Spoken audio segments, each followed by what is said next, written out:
ناظرین، ایک ایسی کہانی میں خوش آمدید جو تاریخ کے صفحات کو عبور کرتے ہوئے ممبئی کی انڈر ورلڈ کی دلچسپ دنیا میں ڈوب جاتی ہے۔ آج ہم دو مشہور شخصیات حاجی مستان اور کریم لالا کی زندگیوں کا گہرائی سے جائزہ لیں گے، جن کی کہانیوں نے شہر کی داستان پر وہ نقوش چھوڑے جو ناقابل فراموش ہیں۔ جب ہم جرائم، طاقت اور عزائم کی بھول بھلیاں سے گزریں گے تو ہم خفیہ معاملات، غیر متوقع اتحاد اور ممبئی کے انڈر ورلڈ کے جوہر کو تشکیل دینے والے دو افراد کی زندگیوں کا جائزہ لیں گے۔ تو تیار ہو جائیں، کیونکہ یہ صرف ماضی کا سفر نہیں ہے، یہ اس وراثت کی ایک دلکش ریسرچ ہے جو شہر کی گلیوں میں گونجتی ہے۔ ان کہی کہانیوں اور رازوں سے پردہ اٹھاتے ہوئے ہمارے ساتھ شامل ہوں جو حاجی مستان اور کریم لالا کی پر اسرار کہانی کی وضاحت کرتے ہیں۔ السلام علیکم، آپ دیکھ رہے ہیں آن لائن صحافی۔ سبسکرائب کر دیں، اس نوٹیفیکیشن بیل کو دبائیں اور آئیں مل کر کہانی کو شروع کرتے ہیں۔ ایک زمانہ تھا جب ممبئی کے مجگاؤں بندرگاہ کا شیر خان پٹھان نامی ایک گنڈا ڈاک پر کام کرنے والے کلیوں سے ہفتہ وصولی کیا کرتا تھا۔ جو بھی ہفتہ دینے سے انکار کرتا تھا اس کی زبردست پٹائی ہوتی تھی۔ ڈاک میں کام کرنے والا حاجی مستان یہ سب روزانہ دیکھا کرتا تھا۔ اس کی سمجھ میں یہ نہیں آتا تھا کہ باہر سے آنے والا ایک شخص ڈاک کے اندر داخل ہو کر کلیوں سے ہفتہ وصولی کیسے کر سکتا ہے۔ حاجی مستان نے طے کر لیا کہ وہ شیر خان اور اس کے گنڈوں کا مقابلہ کرے گا۔ اگلے جمعے جب شیر خان اپنے گنڈوں کے ساتھ ہفتہ وصولی کرنے آیا تو اس نے دیکھا کہ کلیوں کی لمبی قطار سے 10 افراد غائب ہیں۔ اس سے قبل کہ وہ کچھ سمجھ پاتا، مستان اور اس کے 10 ساتھیوں نے شیر خان اور اس کے گنڈوں پر حملہ کر دیا۔ شیر خان اور اس کے ساتھیوں کے پاس رامپوری چاقو ہونے کے باوجود مستان کے 4 ساتھی ان سب پر بھاری پڑ گئے۔ شیر خان کو اپنے ساتھیوں کے ساتھ جان بچا کر وہاں سے بھاگنا پڑا۔ اس واقعے نے حاجی مستان کو کلیوں کا رہنما تو بنایا ہی، ساتھ ہی یہیں سے مستان لیجنڈ کا آغاز بھی ہوا۔ اس واقعے کے مناظر کو 1974 میں آنے والی فلم دیوار میں فلم ساز یش چوپڑا نے امیتابھ بچن پر شوٹ کیا تھا۔ حال ہی میں شائع ہونے والی خود نوشت میں مشہور صحافی ویر سنگھوری لکھتے ہیں، دیوار فلم میں امیتابھ بچن کا کردار حاجی مستان کی زندگی پر مبنی تھا۔ انہوں نے مجھے بتایا تھا کہ صرف بلہ نمبر 786 کی کہانی صحیح نہیں ہے۔ سنگھوی بتاتے ہیں کہ مستان نے بعد میں مزاحیہ اداکار مکری کی خود مستان کی زندگی پر مبنی فلم میں کام بھی کیا تھا۔ اس فلم میں ان کی زندگی کی چمک دمک کو دکھایا گیا تھا۔ فلم میں مستان نے اپنے کم ہوتے بالوں کو چھپانے کے لیے کالے بالوں والی ایک وگ پہنی تھی۔ حاجی مستان نے ابتدائی دنوں میں ہی محسوس کر لیا تھا کہ ممبئی جیسے شہر میں طاقتور بننے کے لیے صرف پیسہ ہی کافی نہیں۔ ممبئی کے انڈر ورلڈ کے بارے میں مشہور کتاب Dongri to Dubai 6 decades of the Mumbai mafia میں ایس حسین زیدی لکھتے ہیں، مستان کو ممبئی میں اپنی بادشاہت قائم کرنے کے لیے مسل پاور یعنی انسانی شکل میں طاقت کی ضرورت تھی۔ اس کی تلاش میں اس نے 2 مشہور ڈانس کریم لالا اور وردراجن مدالیار سے ہاتھ ملایا۔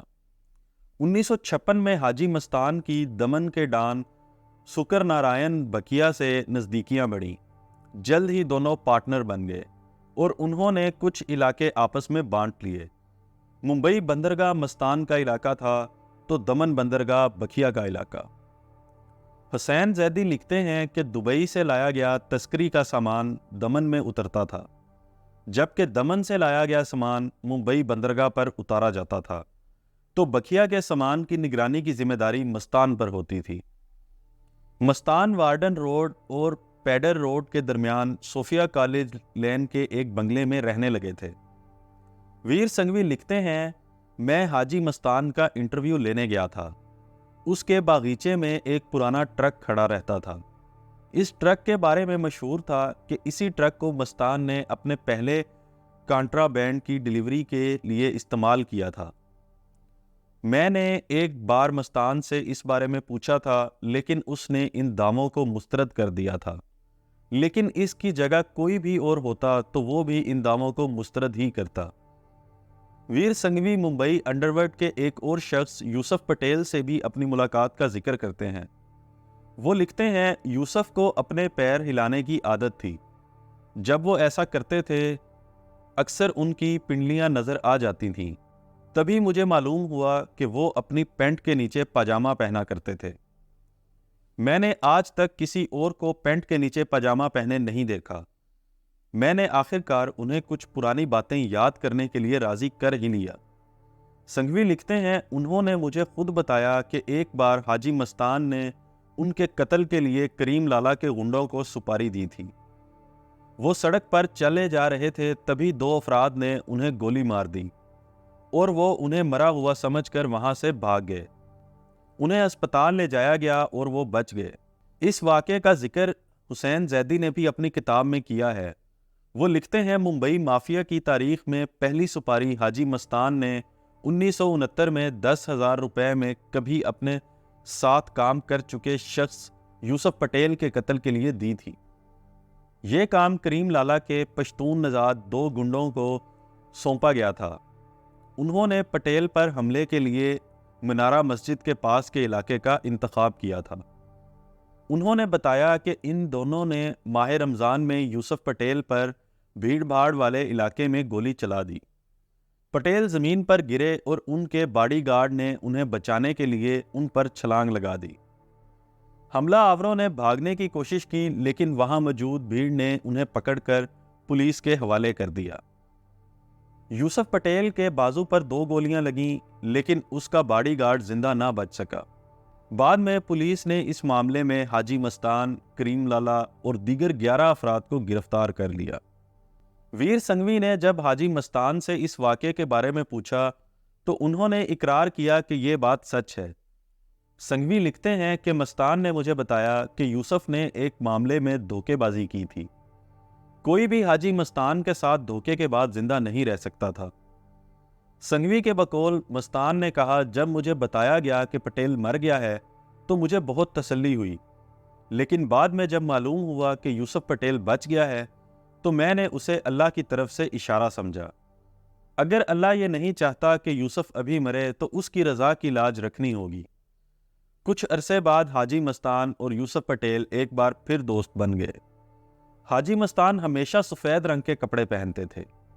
ان کے ساتھیوں کا خیال تھا کہ اس سے ان کی شخصیت میں نکھار آ جاتا ہے۔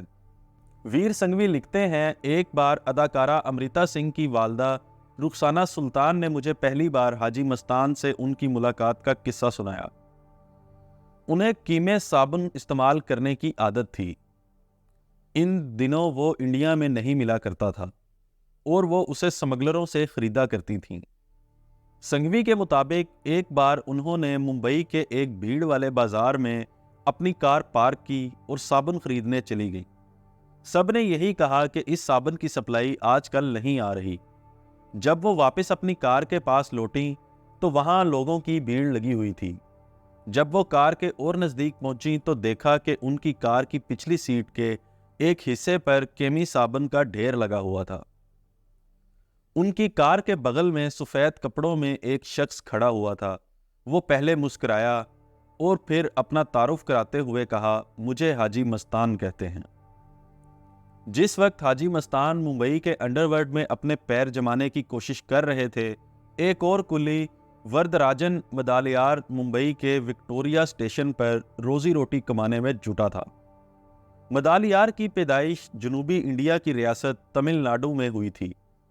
اس نے تعلیم مکمل نہیں کی تھی، لیکن اپنے خاندان میں وہ واحد شخص تھا جو انگریزی اور تامل لکھ پڑھ سکتا تھا۔ ممبئی کے مشہور کرائم رپورٹر پردیپ سندے کا خیال تھا کہ وردہ کے غنڈے عام لوگوں کو ممبئی کا رہائشی بنانے، انہیں راشن کارڈ، غیر قانونی طور پر بجلی اور پانی فراہم کرنے میں مقامی انتظامیہ سے کہیں زیادہ تیز تھے، اور یہی ان کی طاقت کا راز بھی تھا۔ ان کے بقول ان کی طاقت اتنی زیادہ تھی کہ عام آدمی آنکھ بند کر کے ان کے لیے کام کرتا تھا۔ تمل ناڈو سے آنے والے افراد کی مدد کے لیے وردراجن نے اپنے 2 سب سے قابل اعتبار لوگوں کو ذمہ داری دی ہوئی تھی۔ حاجی مستان اور وردراجن مدالیار دونوں کا تعلق تمل ناڈو سے تھا۔ حسین زیدی ایک قصہ سناتے ہیں، ایک بار وردہ کو پولیس نے کسٹمز کے ڈاک علاقے سے اینٹینا چرانے کے الزام میں گرفتار کر لیا۔ پولیس نے اس سے کہا کہ وہ انہیں وہ جگہ بتا دے جہاں اس نے چوری کا وہ مال رکھا ہوا ہے، ورنہ وہ اس کے خلاف 3rd ڈگری کے تشدد کا استعمال کریں گے۔ انہوں نے بتایا، وردہ لاک اپ میں یہ سوچ ہی رہا تھا کہ کیا کیا جائے کہ تبھی انگلیوں کے درمیان سگریٹ دبائے ایک شخص جیل کی سلاخوں کے پاس آیا اور ان کے نزدیک آ کر بولا، ونکم تھلیور۔ تمل زبان میں تھلیور کا لفظ کا استعمال سربراہ کے لیے ہوتا ہے۔ وردہ یہ لفظ سن کر حیران رہ گیا۔ وردہ سے اس سے قبل اتنی عزت کے ساتھ کسی نے بات نہیں کی تھی۔ ان سے اس انداز میں بات کرنے والا شخص حاجی مستان تھا۔ حسین زیدی کے مطابق مستان نے وردراجن سے کہا، تم اینٹینا واپس کر دو، میں یہ یقینی بناؤں گا کہ تم اس سے زیادہ کماؤ۔ وردراجن نے پہلے تو اعتراض کیا، لیکن مستان نے ان سے کہا، میں تمہیں ایسی پیشکش کر رہا ہوں جسے کوئی عقل مند شخص نہیں ٹھکرائے گا۔ اینٹینا واپس کرو اور سونے کے کاروبار میں میرا پارٹنر بن جاؤ۔ وردہ نے ان سے پوچھا کہ انہیں اس سے کیا فائدہ ہوگا۔ مستان نے جواب دیا، میں تمہاری عوامی طاقت کا استعمال کرنا چاہتا ہوں۔ حسین زیدی بتاتے ہیں کہ اس منظر کے گواہ پولیس والے یہ بات کبھی نہیں بھولے کہ کس طرح سوٹ اور پالش کیے ہوئے جوتے پہنے ایک شخص نے گنوار سے دکھنے والے سفید بنیان اور لنگی پہنے شخص سے ہاتھ ملایا تھا۔ جیل سے نکلنے کے بعد مستان وردہ کا استعمال اپنے مفاد کے لیے کرنے لگے تھے۔ وردراجن کو عوام کی نبض پتہ تھی۔ وہ عام لوگوں کے مسائل سننے کے لیے ہمیشہ گھر پر موجود رہتے تھے۔ مذہبی عقیدے کے پکے ہونے کے سبب وہ ماٹنگا اسٹیشن کے باہر بھگوان گنیش کا خیمہ لگانے پر بہت پیسہ خرچ کرنے لگے تھے۔ آہستہ آہستہ اس کے بڑھتے اثر و رسوخ کے حساب سے خیمے کا سائز بھی بڑھنے لگا۔ وردہ جن کی زندگی پر بھی متعدد فلمیں بنائی گئیں، مثال کے طور پر نائکن، دیاوان اور اگنی پت۔ فلم اگنی پت میں امیتابھ بچن کو وردہ کی آواز کی نقل اتارتے ہوئے دیکھا گیا ہے۔ ادھر مستان کی طاقت میں بھی تیزی سے اضافہ ہو رہا تھا۔ حسین زیدی لکھتے ہیں، مستان بیرون ممالک جو چاندی بھیجتا تھا وہ اتنی مقبول تھی کہ اسے مستان کی چاندی کہا جاتا تھا۔ مستان نے مالابار ہل میں ایک شاندار بنگلہ بنایا اور کئی گاڑیاں خریدیں۔ انہوں نے مدراس کی سبھی بی سے شادی کی، جس سے ان کی 3 بیٹیاں پیدا ہوئیں۔ حسین زیدی کے مطابق 70 کی دہائی آتے آتے جنوب اور مغربی ممبئی میں حاجی مستان، وسطی ممبئی میں وردراجن مدالیار اور کریم لالا کی عوامی طاقت کا ایک زبردست اتحاد قائم ہو گیا۔ حاجی مستان کو پہلے 1974 میں اور پھر 1975 میں ایمرجنسی کے دوران گرفتار کر لیا گیا تھا۔ جیل سے آزاد ہونے کے بعد مستان نے سمگلنگ چھوڑ کر خود کو ریئل اسٹیٹ کے کاروبار میں مصروف کر لیا۔ ادھر ممبئی کے اہلکار یادو راؤ نے وردراجن کو ممبئی سے بھگانے کا بیڑا اٹھایا اور وہ ایسا کرنے میں کامیاب بھی ہوئے۔ وردراجن کو آخرکار ممبئی چھوڑ کر مدراس جانا پڑا، جہاں کچھ برسوں بعد ان کا انتقال ہو گیا۔ 80 کی دہائی میں ممبئی کے عالم زیب اور ابراہیم خاندانوں کے درمیان گینگ وار کا آغاز ہوا۔ حاجی مستان نے ان دونوں کے درمیان صلح کرانے کی کوشش کی۔ داؤد ابراہیم اور عالم زیب نے قرآن پر ہاتھ رکھ کر قسم کھائی کہ اب ان دونوں کے درمیان تشدد نہیں ہوگا، لیکن اگلے ہی روز دونوں گینگز نے دن دہاڑے ایک دوسرے پر گولیاں چلانی شروع کر دیں۔ کسی کو حاجی مستان کو دیے وعدے کا کوئی خیال نہیں تھا۔ ظاہر ہے مستان کا رسوخ اب کم ہو رہا تھا۔ بعد میں داؤد ابراہیم نے انڈیا چھوڑ کر دبئی میں اپنا مستقل ٹھکانہ بنا لیا۔ انڈرورلڈ پر مبنی فلموں میں اکثر دکھایا جاتا ہے کہ ڈان گھر بنانے والوں سے پیسہ وصول کر رہا ہے، لیکن اصل زندگی میں ممبئی کا یہ ڈان خود ہی بلڈر بن گیا تھا۔